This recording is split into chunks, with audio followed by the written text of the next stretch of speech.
So, it's 10:40 na mga sis at nag-ready na ako umalis. Mamaya na lang ako mag-fit check pero pupunta ako ngayon sa coffee shop and then pupunta ako sa Bai Da Song Hong. Para siyang tourist spot mga sis. May rainbow slide, may mga ganyan-ganyan. Hindi ko alam mag-withdraw pa ako. Tingnan natin.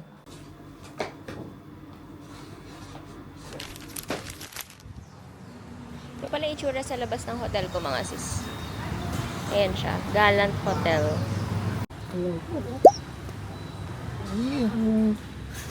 Maliligaw pa nga ni. Saan na? Ay, sa taas. Magiging kwento talaga ako dito. Sa taas pa na siya. With the level of extremely light, so the coffee is no bitter. Yeah. So do you like something sweet? Yeah. I think you can try this one, kind of like nutty and fruity. Okay. You can use it on TikTok or Yeah. TikTok. oh, I see. Iced. Thank you. Great. Thank you so much. I'll use my cash. And 25. I'm still a bit confused about that. I hope you can understand. 130. Yeah. Thank you. Water.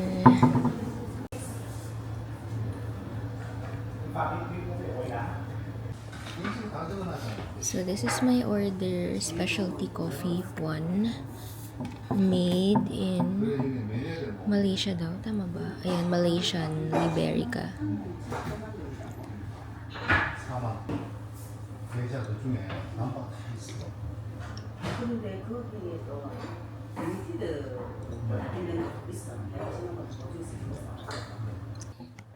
Mas masarap pa rin yung mga tinitimpla kong kape. Medyo mapait siya mga sis. Okay naman siya. Baka hindi lang for my taste buds. It's giving premium alta-alta coffee and it's not for me. Hindi ko alam kung kailangan ba siya haluin pero hindi ako binigyan ng kutsara. Hindi talaga siya.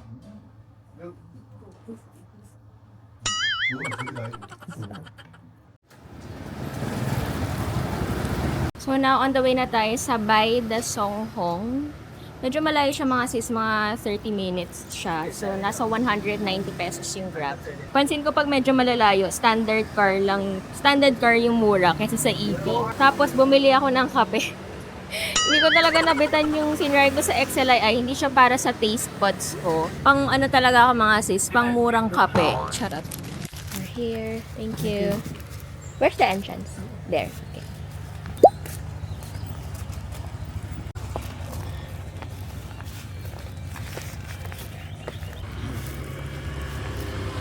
Ang saya. Walang tao mga sis. So, 90,000 BND yung bayad. Wala masyadong tao. Tingnan natin bang maganap dito mga sister. Ayan, may nakita na ako mga foreigner. Pero wala masyadong tao. Ang saya. Makakapag-picture ako! Ang ganda! Ang ganda mga sis. Ayun pala yung rainbow slide. Tapos meron ding parang go-kart. Ayan. Diyan mo nababayaran mga sis yung ano. And this is the famous rainbow slide. Pwede ka pala umupo dito for the view.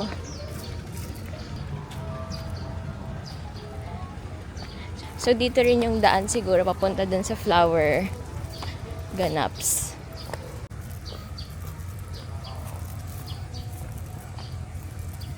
Siguro kasi today is school day. May mga estudyante din kanina nakita ko labasan nila. So, konti lang kami dito mga turista. Ang saya-saya ko kasi so makakapag-picture talaga ako at may explore ko ang lugar na ito. Here we go! Tatry na natin tong rainbow slide. So, sana talaga kayanin. Binago ko na yung setting ng DJI to fast para makasabay siya sa bilis. Yan. Oh my God!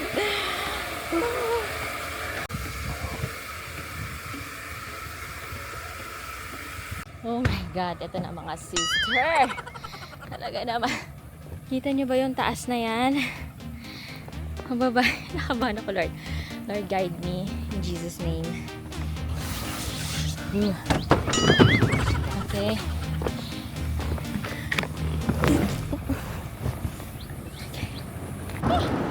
Wait na kuya!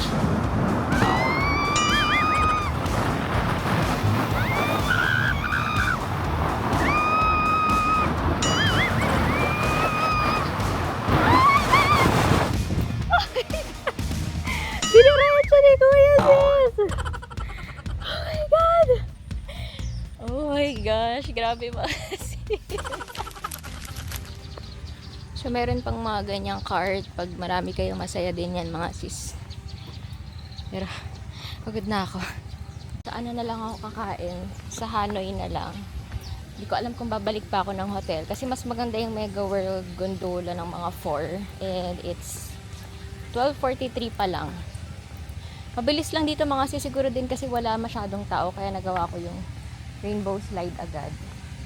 Pero, feeling ko pag mga may festival or holiday, marami ding ganap dito kasi may mga stage.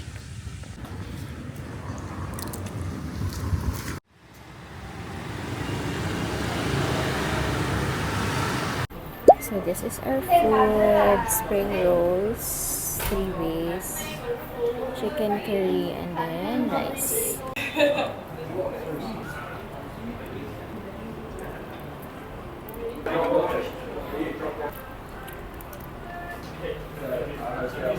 Hindi ko alam kung same yung restaurant dun sa kinainan ko kahapon.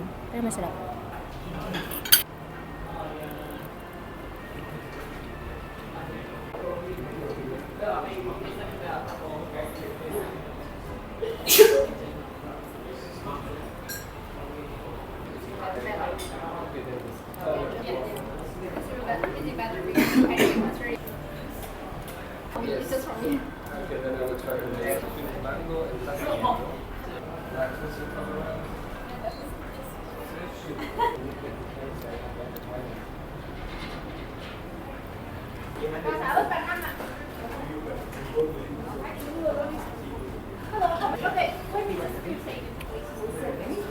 Gusto ko yung spring rolls.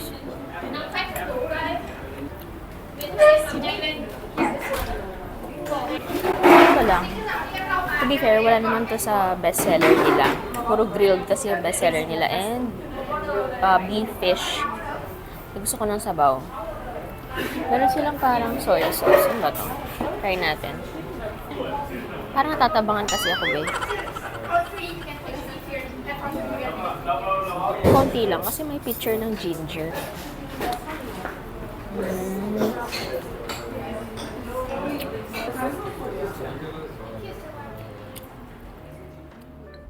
So after ko kumain, dumaan lang ako dito sa boutique. Ewan ko, napansin ko lang yung boutique na yan and ako pala yung first customer ni ate, in fairness naman. Sobrang ganda ng terno na yan mga sis. Tapos, dumaan lang ako dito sa convenience store. Nakalimutan ko na yung pangalan. Madami din ako nakitang pampadagdag sa pasalubong and nakakatuwa mga sis, dito ko nakita yung pillows flavor na hinahanap ko. Wala nito sa Lotte Mart as in out of stock siya, so kinuha ko yung dalawang flavor na yan, yung wala sa Pilipinas. Tapos, bumalik lang ako ng hotel and then nagpahinga.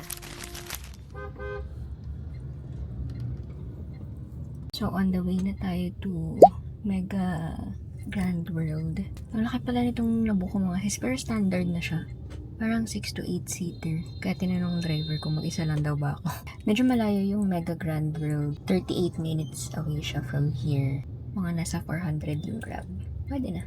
May bus, kaso meron siyang oras. Hindi ko maintindihan yung app.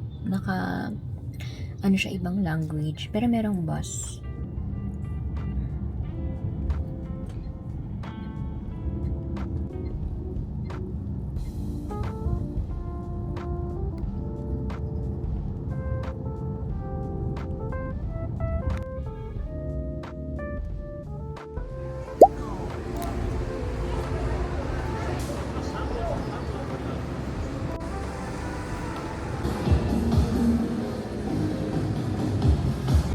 Pakita ko sa inyo yung view dito sa taas mga sis. Ang ganda. Diba? Ang ganda. Tapos pwede sumakay din sa mga yan shuttle na umiikot. Di ko lang alam kung may bayad. So para talaga siyang Venice mga sis. Well, yun naman talaga siya. Sa kabilang side is the Korean town. Yung parang mga gray yung bubong. Galing lang din mga sis kasi lahat ng pinupuntahan ko hindi crowded kasi siguro hindi season ngayon, hindi holiday, may mga pasok ang mga tao, so wala talagang tao, as in free ka to take pictures, to roam around, to digest yung view, napakaganda. Pero ang hinahanap ko ngayon ay CR, naiihina ang person. Yung iba lang sarado yung mga shop, ayan, sarado sila. Pero ang goal ko lang naman is sumakay nung parang bangka at sana hindi malaglag sa bangka. Oo. Ang ganda rin ng playlist ha. Si Olivia din. Ay, ako na. Cùng đấy bác cứ chơi ở đấy một tí xong tí nữa. Thế về đây thì xe điện em lại đón đi bọc Gusto ko sanang mag-isa mga sis kaso matagal pa hihintayin at parang aambon be. Lord, huwag mo na umambon. Okay? Thank you. Annyeong! Một triệu. em tập đi đi. Điện thoại của chị hả? Dạ, đưa cho em điện thoại cho em. Wow, that's nice. There. Say hi to my vlog. Tita's South Korea? Huh? You're from Korea? No, we're still here, but I'm from America. They are from Vietnam. Ah, Vietnam. You look Koreans. I'm from Vietnam. Nice to meet you. Thank you.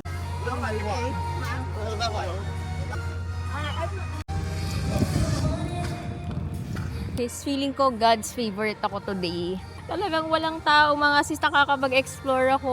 Hindi ako nasi-stress, di naubos social battery ko.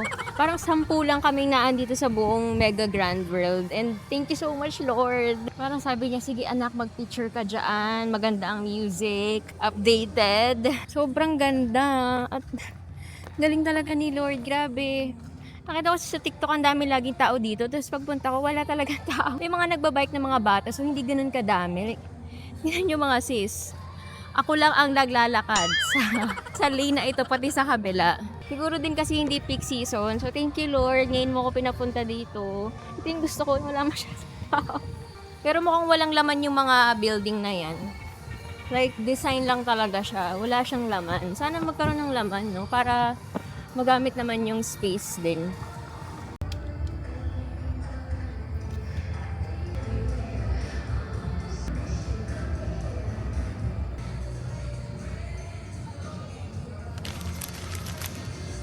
We're here. Michelin restaurant daw siya mga sis. So, we will try for today. By reservation pala siya mga sis. But dahil mag-isa lang ako, naisingit ako sa pila. So, pwede ka mag-book via Facebook ata or Instagram. Hindi kasi ako nag-book. Pero, haba ng pila, nakasingit ako kasi ako lang mag-isa. Charlie, nawala na siya. Ang bilis niya maglakad.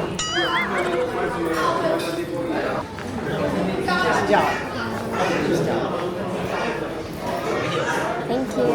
Thank you. May reservation pala siya mga sis, but luckily, we were able to secure a seat kasi mag-isa lang tayo. Ang in-order ko, para hindi ko rin makalimutan. Thank you! So, ito yung drink na in-order ko. This is mulberry juice. Ayan, mulberry juice. Then, in-order ko, para lang hindi ko makalimutan sa vlog, para sa ating captions, nag-expect talaga ako dito, ha? Saan na yan? Ito, Vietnamese caramelized pork and eggs. Tapos, order ako ng isang rice. And of course, kailangan lagi may sabaw. Anong sabaw nga yun? Kakaibang sabaw yun eh, wait. Diba? Ang daming menu sis. Parang magazine. Sweet and sour clam soup. Nasa 100k VND pataas yung mga prices. Merong mga tig 35 like rice, 55k for the brown rice, mga ganyan. Pero mostly yung mga main course, 100k pataas VND. Parang 30 to 40 minutes din yung biyahe ko. Malayo pala yung Mega Grand World from Hanoi City proper. Tsaka in fairness, attentive ang mga waiter dito ha. Talaga nakatingin sila every now and then. Taste test natin ng mulberry juice na merong dahon.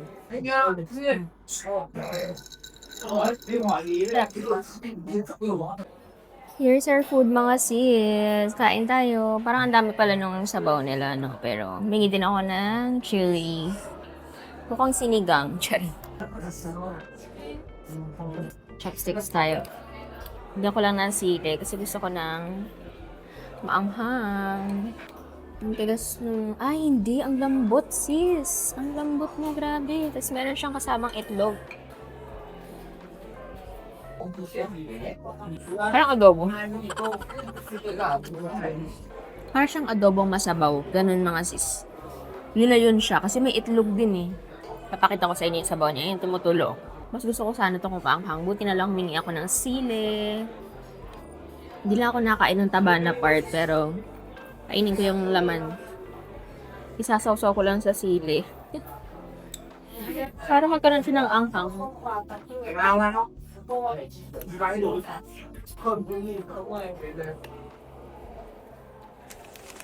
Hi mga sis! It's our last day in Vietnam. Kung nakaabot ka man sa part ng vlog na to, bongga ka. So ngayon, meron pa akong last na pupuntahan which is the Hanoi Train Street. Dahil 8 p.m. pa yung flight ko, so meron pa akong time. It's already 9:20 a.m.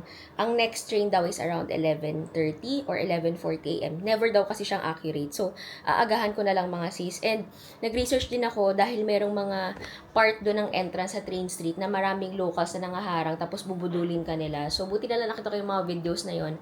At doon ako papasok sa may southern entrance. Kasi yung northern, doon yung maraming mga guards, maraming bawal, very restricted. So, ang wish ko lang, Lord, is makakita ako ng train habang umiinom ng kape peacefully and happily. So after that, try ko rin dumaan sa Egyang kung may time pa and then balik na ng hotel. Tapos for some reason mga sis, etong aircon ko, hindi na siya lumalamig masyado. Kakaloka talaga tong hotel na to. I don't recommend. Although maganda ang interior, may mga device sila na hindi maayos like yung aircon, yung problem ko dun sa shower, sa previous room. Tapos ngayon naman may mga ceiling problem yung CR. Hindi ko talaga siya bet. Wow. So tama nga ang TikTok release. Mas okay. Thank you. Thanks. Yeah. So, wala pa masyadong tao mga sis. Siguro dahil kasi umulan pala kanina, buti na lang pag alis ko wala ng ulan. So, tinanong ko kung anong oras yung next train. Sabi nung staff is around 10:40 or 11 a.m. So, it's already 9:44. Mga 1 hour pa akong maghihintay. Pero okay lang, as in chill-chill lang dito. Contemplate about life. Hindi lang naman ang gusto kong ma-experience ang dumaan ng train. Pero hindi ko lang alam mga sis, galing ba siya doon or galing siya dito? Tatanong ko later doon sa staff is, magaling kasi mag-English yung staff in fairness. So, I ordered egg chocolate dahil isa yun sa mga bestseller nila. Magdala kayo ng cash mga sis, pupunta kayo dito kasi may charge yung card. Pero sobrang minimal lang naman. Pero kung sensitive kayo sa mga charges, ayan, magdala kayo ng cash. And marami rin kasing restaurant dito na hindi nag-accept ng card. Dahil nga mataas yung tax, parang may binabayaran daw sila.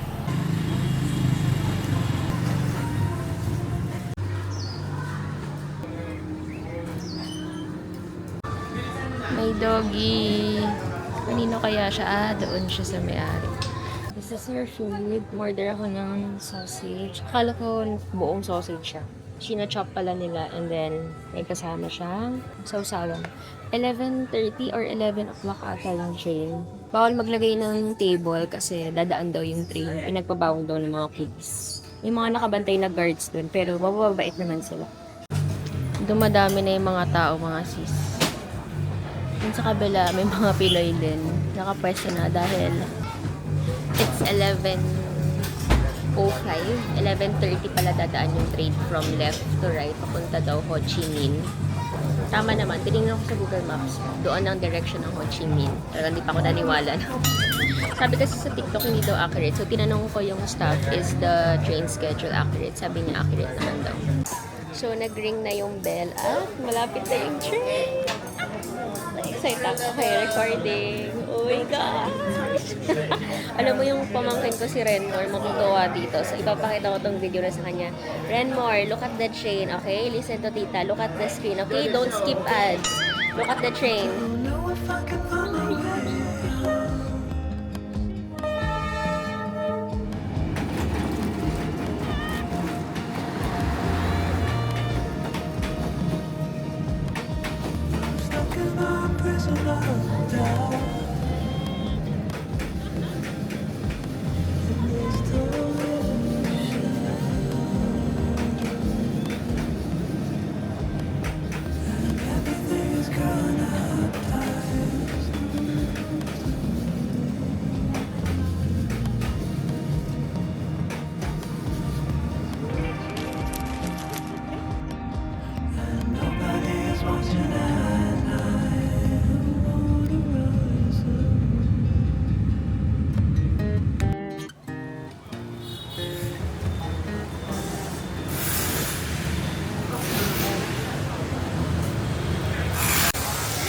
Sis, maliligaw pa talaga ako. Diyos ko Lord, ano ba naman tong sense of directions ko talaga? Ayan pala siya. Pasigyang. Ito itsura niya sa loob. Na-orderin natin mga sis. Parang mapupurga na ako sa kape, pero sige, push natin. White coffee tayo ulit. Favorite ko kasi white coffee talaga. White coffee and... May pagkain ba? Get one iced white coffee. One. White coffee. Yeah. Thank you. Thank you. As in, blockbuster talaga ang cafe gyang. I think this is my last stop before ako umalis. Wala naman ako iba pang pupuntahan. Napuntahan ko naman dapat lahat ng puntahan ko for this trip. Comment below if meron kayong questions mga sis na try ko yan sagutin. Ang saya-saya lang ng trip na to. Hindi ako masyado na hassle. One time lang na nagkasakit ako, pero thank you Lord, dumaling ako agad. Ang saya-saya mag-birthday trip mga sis. Definitely, ulitin natin to. Next year, kahit di natin birthday, to travel tayo out of country. Tingnan natin next time kung solo travel pa rin or may kasama na with family. Sobrang ganda ng train. Papakita ko sa pamangkin ko. So this is the white coffee. Bias ko talaga ang white coffee mga sis. Pasensya na. Dapat daw egg coffee. Pero kaka-egg coffee ko lang kanina. So, hindi na natin siya order. Manatin. Sana masarap.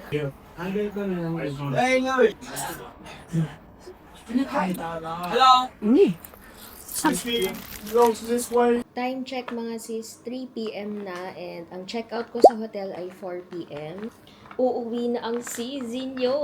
Tapos na ang ating Vietnam exploration. Well, ang dami pang pwedeng explore sa Vietnam mga sis and nakita ko sa TikTok. Marami pang mas magandang place dito like Hoi An, Dalat, Danang, Ninh Binh. Yan yung mga next na gusto kong puntahan.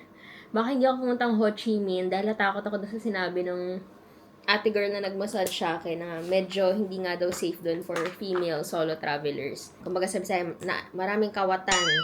So, retouch lang ako ng aking lip tint and ready na yung gamit ko. Ayan, nakapag-pack na ako mga sis. Nagkasya naman lahat ng mga pasalubong natin doon sa malaking bag tsaka doon sa maliit na bag. Pati yung mga damit ko, napagkasya ko naman mga sis.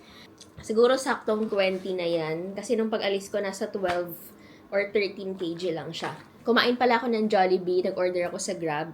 Okay naman. Parang very, iba yung lasa ng spaghetti. May pagka-Italian siya, mga sis. Hindi siya kasing tamis nung sa atin. And then, yung chicken nila is spicy, pero hindi ako masyado naanghangan. More on sweet and spicy siya. So, I'll be leaving the hotel around siguro 3:30 or baka umalis na rin ako in a few minutes. Depende kasi medyo napapraning ako sa biyahe papuntang airport kasi 49 minutes siya according sa Google Maps.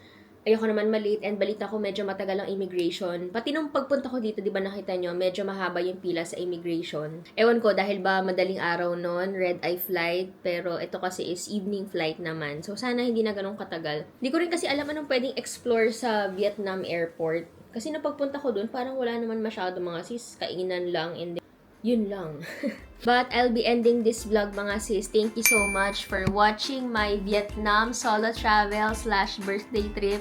Sobrang na-appreciate ko kayo mga sis. Lalo na kung nakaabot ka man sa part na to. Don't forget to like, share, comment. Comment below kung ano gusto nyo pang malaman about this trip. Kung may question kayo, I'll be happy to help. And click the subscribe and notification bell button para ma-notify kayo sa aking mga next uploads. Ayun lang mga sis. Thank you so much for watching. I'll see you on my next vlog. Bye!